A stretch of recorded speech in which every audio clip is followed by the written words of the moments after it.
전쟁이 어떻게 이루어지는지 미국의 여러분들 전략자산 없이는 어렵지 않습니까? 참 걱정스러운 이야기인 거죠. 자, 이제 오늘 투자 문제 들어가도록 그렇게 하겠습니다. 자, 여기 이제 오늘 우리 투자 문제에서 가장 도전적인 과제가 뭐냐? 가장 도전적인 과제가 이게 이제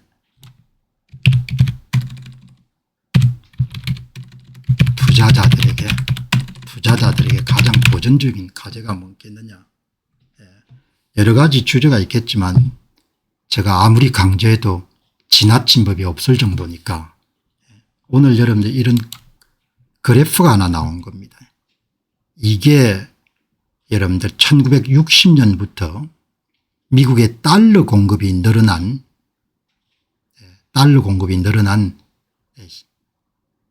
그런 그래프입니다. 1959년 1월 1일부터 2026년 5월 1일까지 무지막지하게 많이 늘어난 거죠. 이런 것을 생각보다 이런 피부로 그렇게 느끼시는 분들은 아주 다수는 아닌 것 같습니다. 미국의 통화량 M2가 이번에 23조 5천억 불을 돌파했습니다. 이런 내용이 나오는 겁니다. 미국의 MT 통화 공급량이 23조 5천억 달러 23조 500억 달러로 사상 최고치를 기록했습니다. 지난 20년 동안 통화 공급량은 7조 달러에서 3배 이상 증가했습니다. 1959년도에 7조 불에서 곱하기 3을 하면 21조 원이니까 23조 5천억 달러까지 늘어난 거죠. 미국 정부가 앞으로 20년 동안 통화 공급량을 또다시 3배 늘리지 않을 것이라는 쪽에 정말로 도박을 거시겠습니까? 3배보다 더 늘어나겠죠. 규모가. 이자 부담이 훨씬 더 크니까 그걸 조달해야 되니까. 그죠?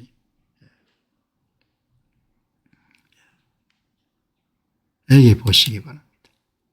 그래서 이제 이런 내용이 나왔기 때문에 이거를 연평균으로 환산하면 돈을 얼마나 찍었냐 매년 돈을 얼마나 찍었냐 우리가 여러 번 살펴봤지만 여기서 계산을 한 번 더 해봤습니다. 20년 동안 통화량이 정확히 3배 증가한다고 가정하면 연평균 5.65%가 늘어난 겁니다. 그러면 이제 이런 간단하게 이야기하면 달러화 자산의 최소 방어 수익률이 5.65%가 되는 거죠.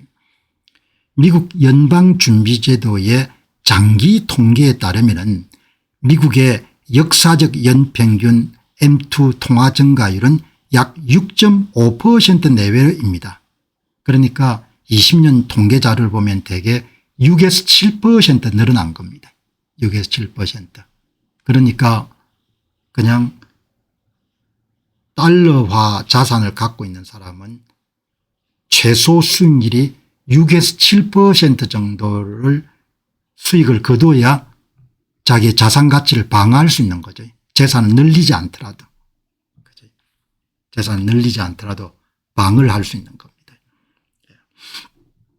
아르헨티나가 2대1로 영국과 함께 이겼구만요. 그러면은 이제 월드컵이 남미하고 유럽이 붙네요. 아르헨티나하고 스페인이.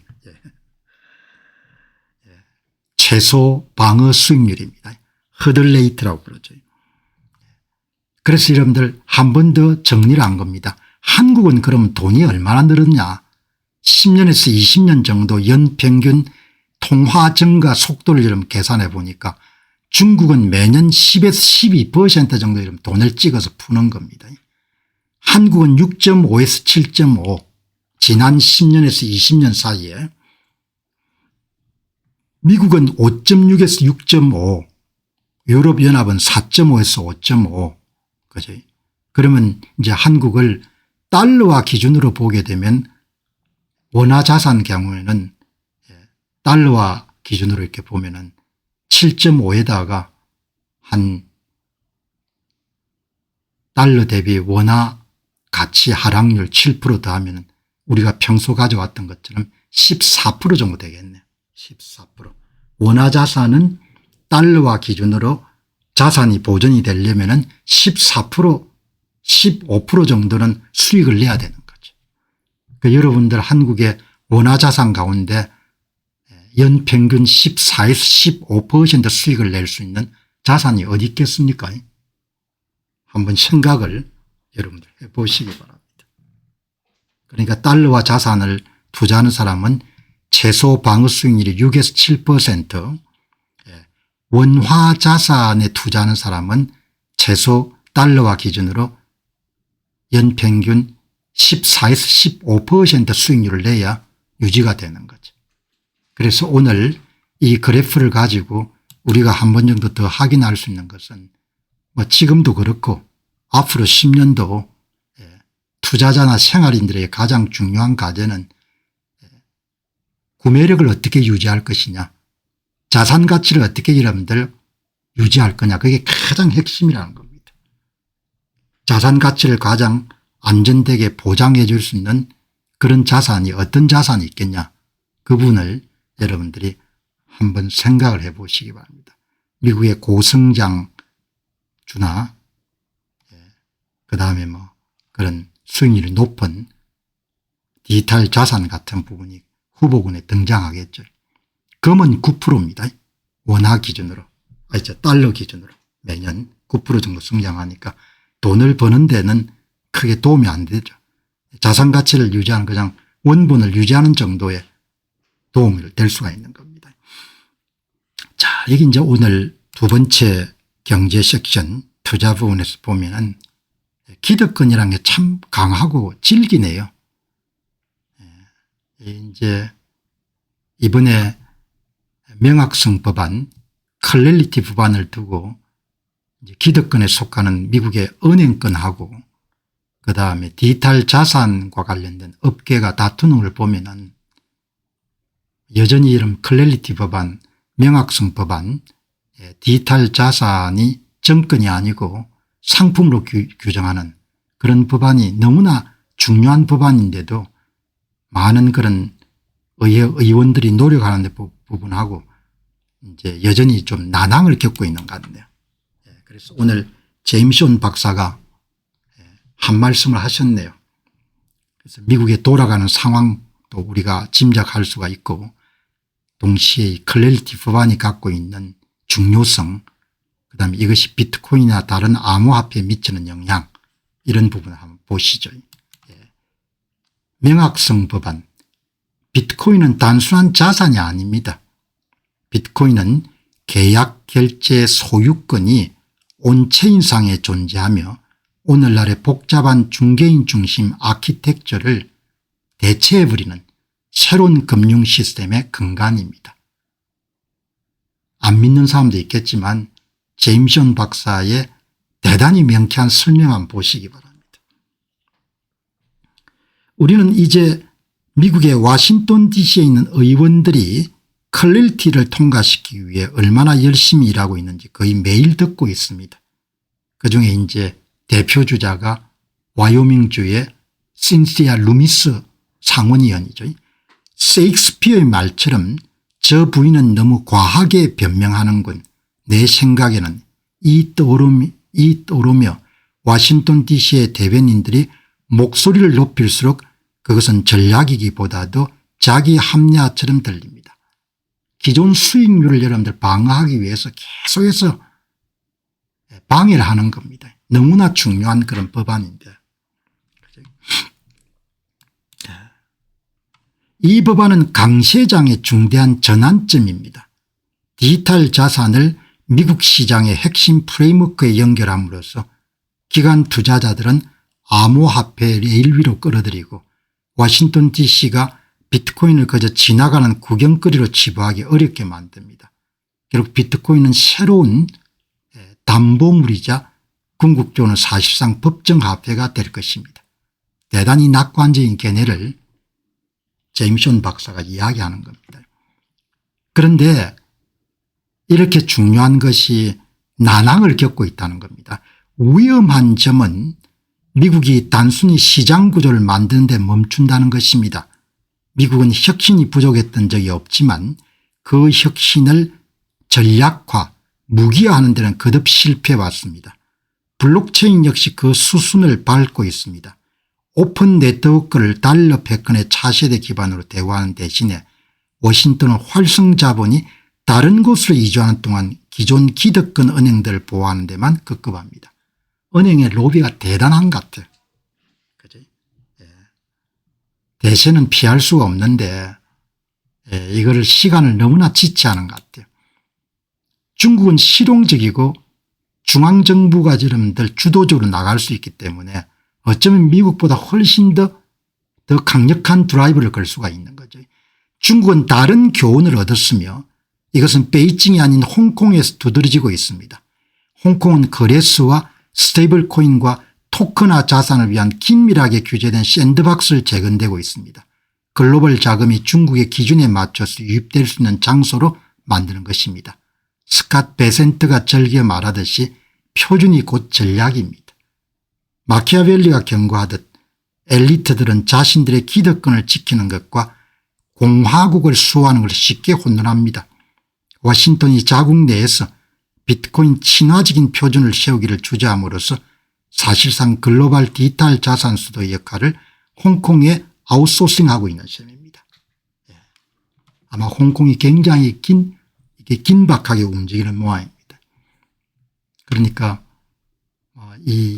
오늘 우리가 볼 수 있는 것은 대단히 중요한 자산으로 자리매김한 것이 이미 그냥 피할 수 없는 대세가 됐는데 피할 수 없는 대세가 돼도 끝까지 저항을 하는 겁니다. 인간이 여러분들 아주 징글징글하는 겁니다. 이렇게 비트코인은 새로운 금융의 근간이자 사실상의 법정화폐로 자리를 잡았는데 그리고 뭐 클래리티 법안을 2개월 늦게 통과하나 2년 늦게 통과하나 막을 수가 없는 대세인데 끝까지 방해를 하는 겁니다. 그러니까 그런 면에서 보면 훨씬 더 중국이 실사구시하는 쪽에 모아지고 있다. 이 점을 오늘 여기서 이제 우리가 느낄 수 있는 정책도 여러분들 느끼지만 대단히 중요한 자산으로 이미 배관으로 자리 잡게 됐다. 그렇게 보시면 좋겠네요. 그리고 이제 오늘 제임슨 박사가 한마디 더 합니다. 반도체에 사람들이 너무 많이 몰려든 것 같습니다. 이렇게 이야기하네요. 여기에 여기 투자자들의 82%가 글로벌 반도체의 앞날을 밝게 보는 롱 포지션을 차지하고 있습니다. 그렇기 때문에 이 시장이 굉장히 혼잡스럽습니다. 질문은 여러분께서는 현재 어느 시장이 가장 혼잡스럽다고 생각합니까? 2026년 7월 달에 반도체 섹터가 82%, 기술주 섹터인 매그니피센트가 7%, 오일이 2%, 달러가 4%, 롱이란 것은 밝게 보는 거죠. 밝게. 그래서 제임슨 박사가 조금 조심하라는 이야기를 또 하네요. 너무 자주 여러분들 말씀드린 것 같은데 조금 조심하세요. 그렇게 이야기하네요. 공식 기록용으로 제가 글을 남깁니다. 반도체가 시장 역사상 가장 군중이 많이 몰리는 과밀화된 거래가 되어 있습니다. 좀 똑똑한 돈은 더 나은 기회가 다른 곳에 있음을 가리키는 신호를 점점 더 강하게 보내고 있습니다. 자본이 AI와 연계된 반도체 주식이라는 좁은 집단에 집중됨에 따라 위험과 보상의 균형추가 이동하고 있습니다. 추가적인 상승은 완벽한 실행력과 시장 심리에 달려있는 반면에 하락은 단순히 과도하게 몰린 포지션과 차익 실현 매물만으로도 촉발될 수 있습니다. 이미 역사적 극점까지 가격이 치솟은 그런 자산을 쫓아가기보다도 쏠림이 덜하고 사이클 초기 단계에 있거나 혹은 더 방어적인 포지션을 취하고 있는 자산에 여러분 집중하시기 바랍니다. 결론은 여러분들 뭔가 하니까 반도체 투자하실 때 한 번 더 깊게 생각해 보시고 신중하게 움직이시기 바랍니다. 너무 돈도 많이 몰렸고 사람들도 기대감도 너무 큰 것 같습니다. 그렇게 제임스 원 박사가 이야기를 하는 겁니다. 여러분 참조하셔가지고 결론적으로 상대적으로 저평가된 주식에 관심 좀 더 많이 가지시기 바랍니다. 그 이야기를 스테판 박사가 한 번 정도 더 강조를 하는 겁니다. 여러분 참조하셔가지고 상대적으로 저평가된 자산 AI의 쓰나미가 이런 밀어닥치더라도 가면 갈수록 더 빛나는 자산 그 부분을 관심을 가지라는 이야기입니다. 뭘 사라 이런 이야기를 제가 말씀드릴 수 있는 그런 능력은 안 되니까 그죠? 반도체가 시장 역사상 가장 군중이 과밀화된 거래가 이미 되어 있습니다. 그러니까 여러분들이 한 번 정도 더 고민하셔 가지고 움직이시는 게 좋겠습니다. 아주 참 이런 시장에 대한 진단도 뛰어나지만 이런 부분들을 굉장히 좀 잘 체계화돼 가지고 우리한테 반도체 과열이다 그렇게 표현할 수가 있는 거죠. 이런 비트코인 가격은 지금 그렇게 상태가 안 좋기 때문에 이런 이야기를 그렇게 인기가 없겠지만 그래도 공부를 하는 것은 참 중요한 것 같습니다. 돈을 투자하든 투자하지 않든 간에 여기 이제 오늘 진리를 탐구하다 이 두 분이 모여 가지고 방송을 한 지가 49번째는 비트코인 물리학을 여러분 저는 참 그런 거가 젊은 날로부터 그렇게 자유롭지 않은 것 같습니다. 어떤 사회현상이든 자연현상이든 간에 그 중심에 무엇이 있는가 이런 데 대한 관심을 많이 가지는 거죠. 비트코인 가격이면 비트코인 가격을 결정하는 구조 스트럭처는 어떤 건가 그런 데 관심을 많이 가지는 겁니다. 그러니까 좀 현학적일 수 있고 좀 재미없을 수가 있는데 여러분들 보시면은 진리를 탐구하다. 두 분이 49번째 방송을 하는 겁니다.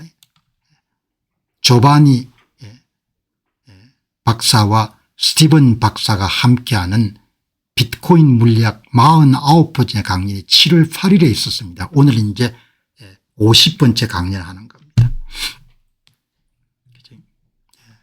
여러분들 1시간 3분짜리 방송입니다. 1시간 3분짜리 두 분이 대화하는 겁니다. 비트코인 공부 좀 해보시죠. 비트코인의 가격 변동과 장기적 성장 궤적을 단순한 투기적 현상이 아닙니다. 많은 사람들이 그냥 투기 자산으로 보지 않습니까? 정신 나간 사람들이 투자하는 투기 자산, 은밀한 물리학적 법칙과 수학적 모델을 도입하여 규명하고자 합니다. 무슨 그 자산을 가지고 그렇게 말들이 많냐. 두 분이 매력적으로 보이는 것은 과학을 사랑하는 사람 입장에서 비트코인을 물리학과 수학으로 설명하는 겁니다. 화면송 지표와 그래프는 비트코인 과거 데이터 패턴이 특정 거듭 제곱 법칙 몇 법칙의 채널 내에서 상단과 하단이 내에서 규칙적으로 움직이고 있음을 시각적으로 증명합니다. 시각적으로 증명합니다. 상단 하단의 밴드 내에서 여러분들 규칙적으로 움직이는 겁니다. 그죠? 이 보시죠. 방송은 네트워크의 확장성과 가치 저장 수단으로서 비트코인이 가진 고유의 동력학을 물리적 시스템의 연력학적 팽창에 비추어 설명합니다. 문장 하나하나가 여러분들 대단히 중요한 네트워크 확장성, 네트워크 자산이라는 거죠. 그리고 비트코인은 자체 내에 고유한 동력학을 갖고 있다는 겁니다. 그래서 물리학을 통해 가지고 동력학의 움직이는 규칙을 찾아낼 수 있다는 거죠. 그걸 여러분들 1시간 동안 떠드는 겁니다. 전통적인 금융 모델이 포착하지 못하는 비트코인만의 고유한 주기성과 로그 피리오디컬이라는 표현을 쓰지 않습니까? 시간이 2배가 되면서 점점 사이클이 길어지는 거죠. 하방 지지선을 물리학의 프레임워크를 통해 객관적으로 도출해냅니다. 결과적으로 말하자면 비트코인은 무작위로 움직이는 자산이 아닙니다. 장기적으로 고도의 수학적 지식과 규칙을 따르며 성장하는 독특한 유동성 체계이고 디지털 자산이고 디지털 복잡계고 디지털 유기체입니다. 이렇게 이야기하지 않습니까? 그러니까 여러분 이런 이야기가 좀 호황되게 하지만 이 수익성이 높을 것으로 예상되는 비트코인을 투자할 때는 이런 학자들의 이야기에 좀 깊은 관심을 가지면은 장기 투자자로 입신하는 데 굉장히 크게 도움이 되겠죠. 여기서 두 분이 여러분들 내놓은 글 가운데 주장 가운데 중요한 것 한번 보시기 바랍니다. 비트코인은 무작위적인 투기 세력에 움직이는 자산이 아닙니다. 랜덤 어떤 규칙을 찾아낼 수 없는 그런 자산이 아니라는 겁니다. 자연계의 성장 법칙을 그대로 따르는 물리학적 시스템입니다. 물리학적 시스템이기 때문에 물리학과 수학을 이용해 가지고 패턴이나 규칙을 찾아낼 수 있는 겁니다. 과거의 모든 주기와 가격 폭락 속에서도 비트코인은 거듭 제곱 법칙 파월로 맥법칙이 제시하는 수학적 채널을 상단 하단을 한 번도 이탈한 적이 없습니다. 시간의 흐름에 따른 비트코인의 가치 상승 속도는 생명체의 성장이나 우주의 팽창 메커니즘이나 도시의 성장과 놀라울 정도로 일치합니다.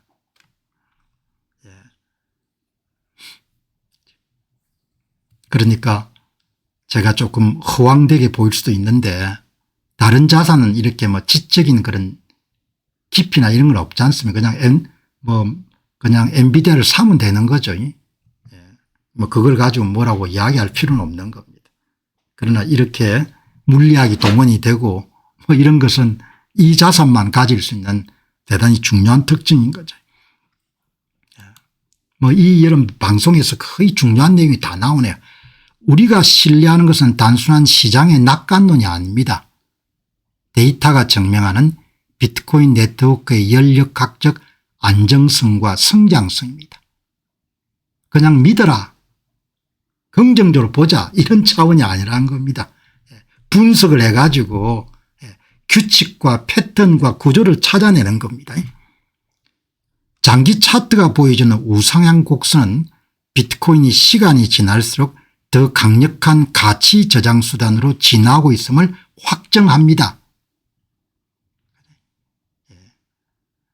비트코인은 네트워크 효과를 발휘하는 메트칼프 법칙을 따르기 때문에 메타나 애플이나 이런 것과 마찬가지로 가치나 가격은 사용자 수의 제곱에 비례하고 사용자 수는 시간의 3제곱에 비례하는 거죠. 그러니까 여러분 오늘 조금 이렇게 어디서 들어본 것 같은 이야기지만 중요한 것은 아무리 강조해도 지나친 법이 없기 때문에 여러분이 마음의 문을 열고 들어보시기 바랍니다. 이 자산은 장기적으로 연평균 최소 30%는 성장할 걸로 보니까. 그지? 그러니까 더 관심을 가질 필요가 있는 거죠. 반감기와 그에 따른 공급 충격은 시스템 내에서 에너지가 압축되었다가 분출되는 물리학의 상전이 현상과 같습니다. 물리학자들이 하는 이야기인 겁니다. 많은 이들이 비트코인의 변동성을 두려워하지만 이것은 시스템의 균형을 찾아가는 과정에서 발생하는 지극히 자연스러운 파동입니다. 발견적 절차라는 표현을 쓰지 않습니까? 발견이라는 것이 영어 표현의 디스커버리 플로시저라는 표현을 쓰지 않습니까? 시장에서 가격을 찾아가는 과정에서 변동성이 높은 겁니다. 다른 자산들은 역사가 오래됐기 때문에 가격을 이미 찾는 데 성공을 한 거죠.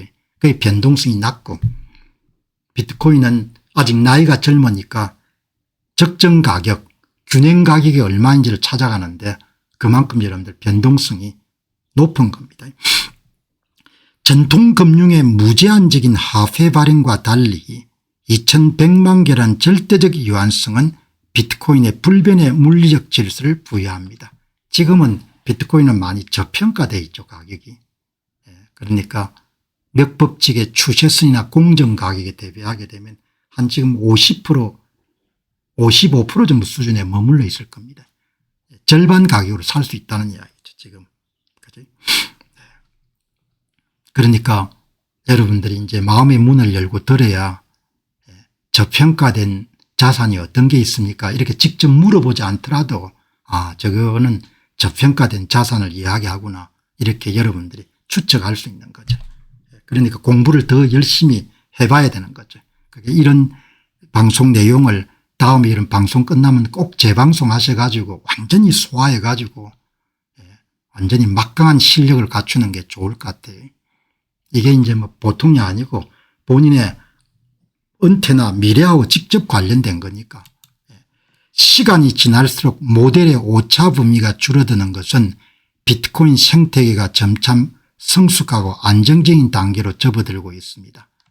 비트코인의 가격 데이터를 분석해 가지고 몇 법칙을 따는 여러분들 그런 모델이 나오면은 모델이 비트코인의 실제 데이터를 얼마나 잘 설명하는 걸 나타낸 것이 R스퀘어 결정계수지 않습니까?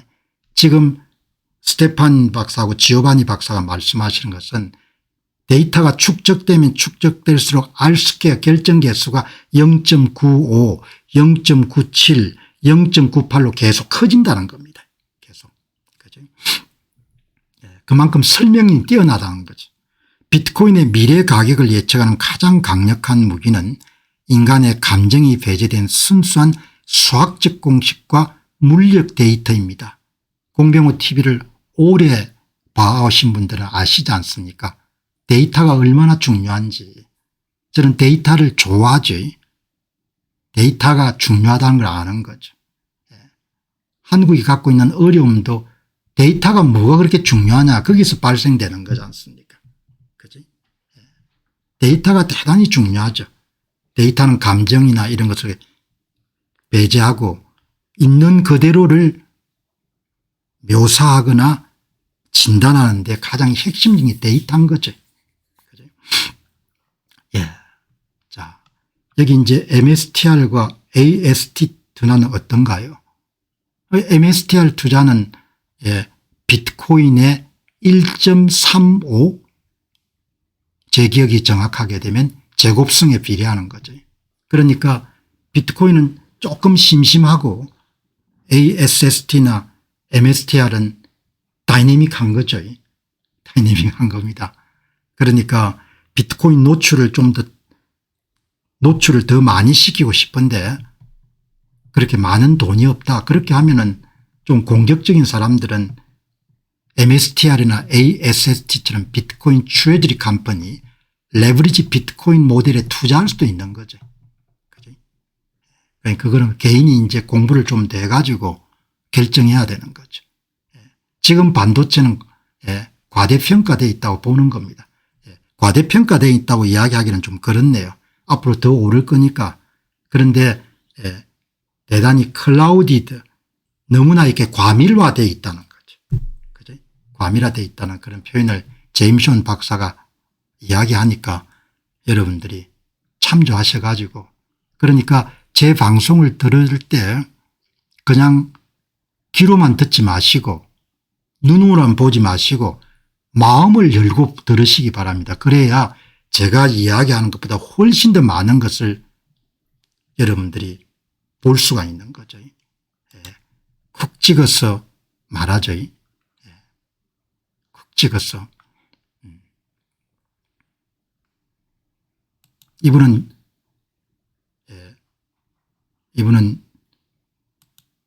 조 버넷입니다. 이 스트라이버 ASST의 비트코인 트레저리 회사의 부사장입니다. 왜 제가 이 사람을 좋아하는가 하니까 이 사람은 좀 젊은 분인데 너무 성실해요. 그러니까 여러분들 저는 성실한 사람을 좋아하거든요. 너무나 성실한 겁니다. 어쩌면 사람이 이렇게 성실할까. 사람이 생긴 것 자체가 성실하게 생겼어요. 이 회사에서 이제 비트코인을 사서 모으기 위해서 발행하는 그런 주식이 세타지 않습니까? 세타. 일일 배당 상품이죠. 연평균 13%. 계속해서 이런 복리로 투자하게 되면은 배당을 뺏어지 않으면 한 13.88% 나오는 거죠. 이 상품을 파는 회사의 부사장입니다. 이 회사의 주식은 ASST고 이 회사가 이런 발행하는 배당주는 세타, SATA인 거죠. 이 사람은 너무 성실해요. 성실하기 때문에 제가 여러분 이 보시면은 조 버넷이 며칠 전에 했던 비트코인은 사랑입니다 이런 이야기가 아니고 비트코인은 휴머니티 ETF입니다. 그거를 제가 비트코인의 ETF의 ETF라는 표현으로 메타 ETF입니다. 그렇게 해서 두세 차례 이름 나누어 가지고 방송을 했죠. 휴머니티 ETF, 메타 ETF 몇십 페이지짜리 논문입니다. 그러니까 조 버넷 같은 사람이 굉장히 실력이 있는 겁니다. 그다음에 올해 연초에 썼던 싱글레리티 이제 카밍과 특이점이 다가오고 있다. 그런 논문도 굉장히 좋죠. AI 혁명이 어떻게 이런 쓰나미처럼 가격을 제품 가격을 떨어뜨리고 주식 가격을 떨어뜨릴 것인가. 조 버넷이 여기 보시죠. 여러분 이거 뭐 그냥 정신 나간 이야기로 받아들일 수 있습니다. AI에 대해서 노출을 증가시키기 위한 최고의 방법은 그냥 비트코인을 사는 겁니다. 이렇게 이야기하는 겁니다. 여러분. 아니 비트코인 관련 주식을 지금 사야지. 이 양반은 The best way to buy AI exposure. AI에 노출시키는데 최고의 방법은 비트코인을 사는 겁니다. 대부분 사람 이거 모릅니다. 이렇게 이야기하지 않습니까? 너무 중요한 메시지이기 때문에 이런 거 보고 그 여러분들이 이렇게 제가 여러분들 그냥 스쳐갈 수 있는 정보를 한 번 더 강조하지 않습니까? AI에 대한 노출을 사는 가장 좋은 방법은 비트코인을 사는 겁니다. 그런데 이걸 이해하는 사람이 거의 없습니다. 이런 이야기하는 제가 약간 정신 나간 사람이라고 생각할 겁니다. 그렇게 이야기하지 않습니까? 얼마나 중요한 이야기인 겁니까? 오늘의 여러분들 콘텐츠 가운데 핵심입니다.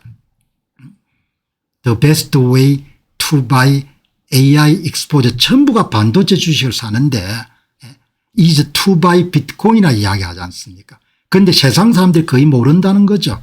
세상 사람들이 이런 이야기하는 저를 정신 나간 인간이다 이렇게 볼 겁니다. 그 이야기와 똑같은 겁니다. 그 논문이 바로 비트코인은 휴머니티 ETF입니다. 이렇게 이야기한 겁니다. 그죠? 여러분 잘 새기셔 가지고 판단은 여러분이 이제 하셔야 되지만 저는 소개를 하는 겁니다. 장기적으로 보면 모든 거품은 터지고 결국은 자금은 비트코인을 흘러 들어갈 겁니다. 이게 또 미친 생각이라고 볼 겁니다. In the long run all bubble pop into 비트코인 터져 가지고 비트코인을 흘러 들어갈 겁니다. 여러분 이게 이해가 됩니까? 지금 한국 사회는 여러분 이런 이야기가 좀 맛이 간 사람들의 이야기처럼 들릴 겁니다. 그런데 두고 보시기 바랍니다. 맛이 간 사람의 이야기인지 아니면 앞섰던 사람들의 이야기인 건지. In the long run all bubble pop into 비트코인. 이 사람은 그래도 각오하는 겁니다. 이런 이야기하면 딴 사람들 미쳤다고 하고 손가락질 할 거다. 그렇지만 이야기합니다. 장기적으로 보면은 모든 거품은 터집니다. 그리고 고마진은 오래 유지될 수 없습니다. 주가 배수가 그렇게 유지될 수 없습니다. 가격은 싸지고 마진은 축소될 것이고 주가 수익률은 이런 조정될 겁니다. 그 이야기지 않습니까? 그렇다면 올인하라는 이야기는 아니고. 그러니까 이 사람이 갖고 있는 매력은 이런 이야기를 이렇게 짧게 여러분들 아주 멋지게 표현하는 겁니다. 본인이 갖고 있는 단상을 신념을 여러분 참조하셔가지고 길지 않지만 오늘 정말 주옥 같은 앞서가는 사람이 갖고 있는 통찰력을 여러분한테 이제 소개한 겁니다. 이제 조 버넷이 더 놀스라는 이름들 팟캐스트를 운영하는데 오늘 젊고 아주 똑똑한 한 분을 모셨네요. 파크 화이트. 세상에 똑똑한 사람이 얼마나 많은지 파크 화이트란 젊은 사람을 모셔가지고 두 사람이 디스커션 하는 겁니다. 57분 39센트 39센트가 아니고 57분 39초. 그죠? 여러분 이런 종류의 팟캐스트는 어떤 장점이 있습니까? 이런 전문가들이 갖고 있는 현재의 지식이나 판단을 핵심을 그대로 여러분들 흡수할 수 있는 장점이 있는 거죠. 이 파크 화이트는 더 놀스에 초청한 걸 봐가지고 상당히 실력 있는 사람 같습니다. 디지털 자산 관련 금융 플랫폼인 아픽스 파이낸스 소속 전문가입니다. 파크 화이트. 조 버넷이 초청했으면 실력 있는 젊은인 거죠. 여기 여러분들 한 57분짜리에서 나오는 핵심 진단과 통찰력 한번 보시기 바랍니다. 포트폴리오 구축의 패러다임은 이제 비트코인을 단순한 대안자산이 아니고 핵심 앵커로 삼는 방향으로 완전히 전환됐습니다. 정신 나간 사람 이야기다 이렇게 볼 수도 있습니다. 그렇게 충분히 가능하다고 보니까 이 젊은 사람 판단이 이건 겁니다. 핵심 자산으로 완전히 전환됐습니다. 전환되고 있습니다. 완전히 전환됐습니다. 이렇게 보는 겁니다.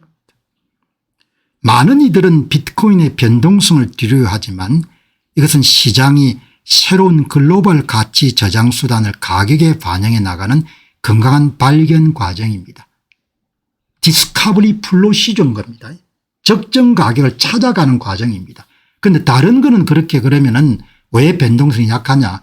이미 역사가 있고 모든 사람이 인지하기 때문에 가격을 그렇게 격정적으로 찾아갈 필요가 없는 겁니다. 그래서 변동성이 낮은 겁니다. 변동성이. 이 꼬사슴 미정님이 말씀하신 것처럼 장기로 보면 모든 거품은 터져서 비트코인을 흘러 들어가는 겁니다. 그 이야기를 앞에서 하지 않습니까? 마이크로 스트레치는 비트코인을 활용하여 기업의 자본 효율성을 극대화하는 가장 혁신적인 재무 모델을 전 세계에 보여주었습니다. 파산할 거다 그렇게 생각하는 사람도 있는 겁니다. 저는 그렇게 생각 안 하는 겁니다. 비트코인하고 여러분들 만일에 비트코인하고 MSTR 주식을 갖고 있는데 어떤 이유 때문에 뭐 예를 들면 100만 원치를 팔아야겠다 갖고 있는 것 중에 그러면 저는 비트코인을 팔겠죠. MSTR은 갖고 있고. 그치? 그런 이야기인 겁니다. 공병호 TV를 충실히 따라온 사람들은 지금 이야기하는 것이 완전히 이해가 돼야 되는 겁니다. 그만큼 많이 반복적으로 공부를 해왔기 때문에. 자본 효율성을 극대화하는 가장 혁신적인 재무 모델입니다. 그러나 시장에서는 여전히 이런 정신 나간 사람들이나 MSTR을 산다 그렇게 보는 거죠. 그런 이야기를 지금 제 이야기가 아니고 이렇게 파크 화이트란 젊은 전문가들의 이야기를 제가 해설을 해서 여러분들 소개하는 겁니다. 제 생각하고 여러분 하나도 틀린 게 없는 겁니다. 전통 금융시장의 내러티브는 자본의 실질적인 가치 보존보다도 눈앞의 제도적 규제와 프레임에 각해 진실을 호도하곤 합니다. 진실을 전부가 알면 투자 기회가 없어지겠죠. 비트코인의 가치나 MSTR 가치를 전부 다 알게 되면 그때 뭐 투자 기회가 있겠습니까? 가격이 천정부지로 뛰어 있겠죠. 모르니까 여러분들 가치가 있는 거죠. 모르니까 개인 투자자들이 살 수 있는 겁니다. 우리가 주목해야 될 디지털 신용은 중앙 집중화된 은행의 보정 없이도 온체인상에서 완벽한 신뢰를 구축하는 기술입니다. 비트코인이란 디지털 캐피탈에서 여러분들 기초에서 나오는 상품들 디지털 크레딧들 모든 실물 자산이 토큰화되는 순간 과거에는 상상할 수 없던 유동성의 폭발과 자본 효율성의 혁신이 일어날 것입니다. 오늘 보니까 JP 모간이 국채하고 몇 가지를 토큰화 시키더구만요. 토커나이제이션. 비트코인과 토커나이제이션이 디지털 자산에서 가장 중요한 축을 형성하겠죠. 이런 여러분들 참 그래도 좋은 시대입니다. 이런 전문가들의 생생한 그런 이야기를 그냥 실시간 우리가 여러분들 들을 수가 있는 겁니다. 어쩌면 사람들이 이렇게 똘똘한지 모르겠습니다. 법정 화폐 기반의 신용평정은 필연적으로 통화가치 하락을 동반하므로 여러분 오늘 제가 뭐라고 했습니까? 앞으로 10년 20년 투자자들의 가장 큰 화두는 법정 화폐의 추락으로부터 자산 가치를 어떻게 보존할 것인가. 그게 가장 핵심적인 키워드다. 미국 사람들이 가장 크게 고민하는 키워드가 되겠지만 한국 사람들은 더 고민을 해야 될 거다. 왜냐하면 통화 팽창 속도가 늘어나고 달러 대비 원화 가치 속도가 더 늘어날 것으로 예상하기 때문에 자산가들은 무조건 비트코인이나 하드머니로 도피해야 됩니다. 정신 나간 이야기를 막 하는 겁니다. 이 젊은 분이. 돈 가진 사람들 정신 차려가지고 뭐죠? 자산가들은 무조건 비트코인이나 하드머니로 도피해야 됩니다. 그 이야기 하지 않습니까? 야, 여기 뭐 정신 나간 이야기를 계속 떠든다 이렇게도 생각할 수 있을 겁니다. 그렇지만 여러분한테 이야기 드리고 판단은 여러분이 하시기 바랍니다. 현재 시장에 만연한 일시적인 유행이나 내러티브에 흔들리지 마시고 수학적으로 제한된 공급량이 가진 절대적인 힘을 여러분이 가지셔야 되는 겁니다. 모든 것을 더 찍어낼 수 있는 시대가 된 겁니다. 모든 것을 법정 화폐도 더 찍어낼 수 금도 여러분 더 채굴할 수가 있는 겁니다. 저는 전통적인 자산 배분 모델인 6040 포트폴리오 주식 60 채권 40은 더 이상 현재의 인플레이션과 유동성 확장 주기의 자산을 지켜내지 못합니다. 여러분 무슨 이야기인 겁니까? 주식 여러분들 어중간한 주식 60% 가지고 채권 40% 가지고 여러분들 노후를 지날 수 없다는 겁니다. 왜냐하면은 미국의 달러화 기준으로 여러분들 통화평정 속도가 6에서 70% 정도 계속 돈이 늘어날 수밖에 없기 때문에 채권 수익률이 4%인데 항상 마이너스를 통해 가질 수밖에 없다는 겁니다. 인플레이션하고 돈이 늘어나는 속도 때문에 자산 가치를 지킬 수가 없다는 이야기를 겁니다. 이 이야기가 오늘 방송에서 맨 처음에 했던 이야기를 그대로 이분들이 하는 겁니다. 그죠? 정말 똘똘하고 이런 젊은 사람들은 똘똘한 데다 또 영어도 잘할 테니까 얼마나 멋진 인생을 살겠습니까? 참 대단한 사람들인 거죠. 영어권에 태어나는 것은 복인 거죠. 복. 영어권에 태어나는 것은 영어 자체가 여러분 네트워크 효과가 큰 거니까. 블록체인 레일 위에서 작동하는 새로운 신용체계는 중개비용을 획기적으로 절감하고 금융시장의 민주화를 이룩할 겁니다. 여러분 경제 역사, 경제사는 트랜잭션 코스트 거래 비용을 줄이기 위한 투쟁의 역사입니다. 투쟁의 역사. 토커나이제이션, 토큰하고 비트코인이 대세가 될 수밖에 없습니다. 왜? 중개비용을 다 줄여주니까. 중개비용을. 기업들이 생존하기 위해서는 대차 대조표의 현금 대신 비트코인을 축적하는 재무구조의 근본적인 혁신을 단행해야 됩니다. 정말 똑똑하네요. 그럼 기업들만 생존하기 위해 대차 대조표에 비트코인을 포함해야 되냐? 그렇지 않지 않습니까? 가정도 가게지 않습니까? 여러분의 대차 대조표에 뭘 포함할 거냐 이런 문제죠. 한 국가의 대차 대조표에 뭘 포함할 거냐 그 이야기지 않습니까? 얼마나 중요한 이야기를 하는 겁니까? 이 젊은 분들이. 결국 미래 금융의 승자는 낡은 부채 시스템의 붕괴를 먼저 인지하라는 겁니다. 먼저 인지하고 비트코인과 토큰화 자산 기반의 온체인 생태계를 선점하는 자가 될 것으로 봅니다. 대차 대조표에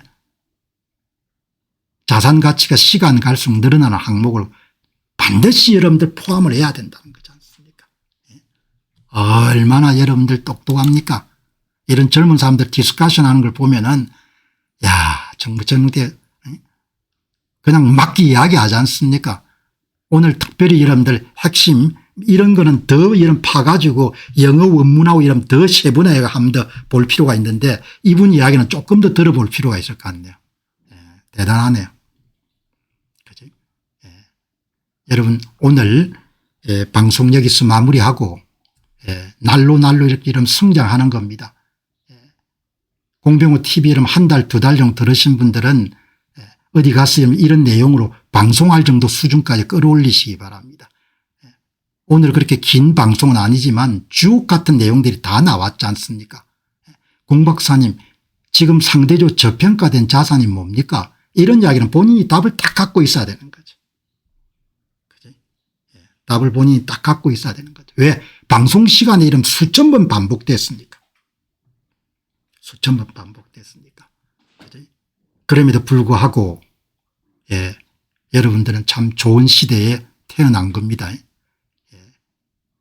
전 세계 식자청 등의 이런 가장 고품격 이런 지식을 가진 사람들의 메시지를 가장 짧게 간결하게 정리정돈해 가지고 70년의 40년의 연구 경력을 갖고 200권의 책을 쓴 사람이 여러분들 딱 해설 부처가 여러분께 더해 주는 거니까 그게 답이 여러분들 그냥 단박에 이름 나오지 않습니까? 그리고 오늘 또 여러분들 무슨 또 이야기가 나왔습니까? 제가 여러분들 비트코인하고 MSTR하고 ASST 주식을 다 갖고 있다고 가정하면은 그런데 갑자기 여러분들 무슨 급전이 필요가 그중에 일부를 팔아야겠다. 그러면 우선순위를 뭘 팔겠냐? 비트코인을 가장 먼저 팔겠죠. 그 이야기는 레버리지 비트코인 모델에 대해 상당한 확신이 있다는 이야기인 거죠. 그죠? 레버리지 비트코인 모델에 대해서. 그러니까 우리가 여러분들 이 진행하는 아침에 한 90분이나 2시간 방송은 상당히 중요한 방송입니다. 누가 이렇게 이런 자료를 가지고 상시하게 여러분들 풀어가며 설명할 수 있는 그런 취향, 그거는 여러분들 공부나 리서치를 좋아하는 것이 평생 동안 몸에 배어 있어야 이런 종류의 방송을 할 수 있는 겁니다. 전부 다 이런 말을 하지 않습니까? 말을. 그런 방송보다는 이렇게 이런 데 준비를 해서 이야기한 방송을 어디서 찾을 수가 있습니까? 난 다른 사람 방송들 안 보니까 어떻게 하는지 방송들을 모르겠는데 이걸 전 국민이 보면 얼마나 도움이 되겠습니까? 어마어마한 도움이 되겠죠. 얼마나 큰 도움이 되겠습니까?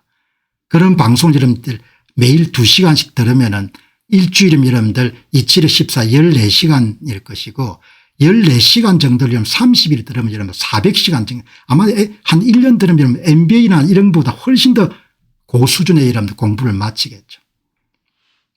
씩씩하게 사시고 그다음에 잘 소화하셔 가지고 좋은 그런 선택하는 투자하시기 바랍니다. 마무리하도록 하겠습니다. 감사합니다.